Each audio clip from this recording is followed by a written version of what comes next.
Lalu bukan kerja itu gue lalu kerja kan. Apa cik udah nes sih. Lalu apa cik?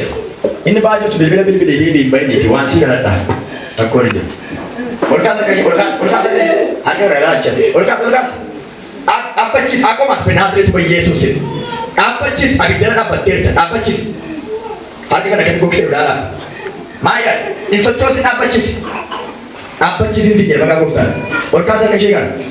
Orkas kerja kan. Maya cik. Aceh Maya. Maya tu sini. Anti Maya sini. Harga kan kukse udah. Macam kemarin kita, bayi Yesus benar benar. Malu curah ini sini. Araba kan aja kita ujian terima. Kaya Yesus Kristus malu curah ini sini. Bayi Yesus Kristus macam biasa kaya. Caran. Segala bukan Yerusalem di caran kisah ini. Def ini sini. Def. Caran saya udara. Udah di dalam kaya Yesus Kristus. Def. Saya udah caran kita. Jiran saya kat isi, mail saya kat isi, akas saya kat isi, pasien cuma mau makan isi tiga saja. Malam udah rokin ni kisah ini sih jalan jalan pura mana. Caran saya udara. Ninyati orang ko caran kisah ini sih je. Harga cerita apa tiba Yesus meda. Ruga di sini dia. Jiran saya kabel jiraja, nama tatu ada. Operasi kan agar orang kita orang itu dalam tahap itu rufti. Amin. Wakai Yesus lagi. Amin. Namun masih kan butuh mak kontrol mereka kerja. Arah kasih mau kaya kena je. Formatan lana beraya. Amin. Yang muda berat Yesus benar kena. Baiklah, maka aku faham saja dia. Yerusalem saya udah jalan di kisah ini. Tak perlu saya orang cermin. Baiklah, kau dah.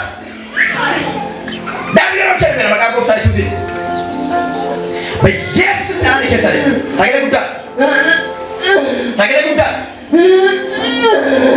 lagi sini. Takut. Sakit bukan lagi sini. Takut. Satu mana sampai? Yesus Kristus. Kalau itu bukan.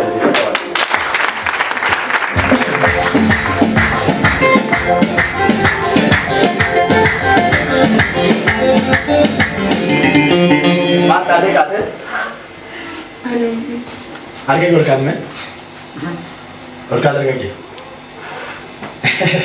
ये चीज़ गेटा नो गलती पर आगे गुफ्ता कर खाने जाने से गलती पर आगे Gupta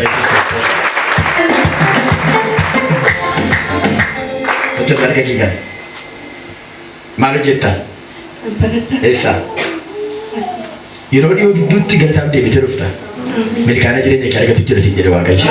Bagaimana dengan dia? Kalau dia pernah berkulit itu satu wakai.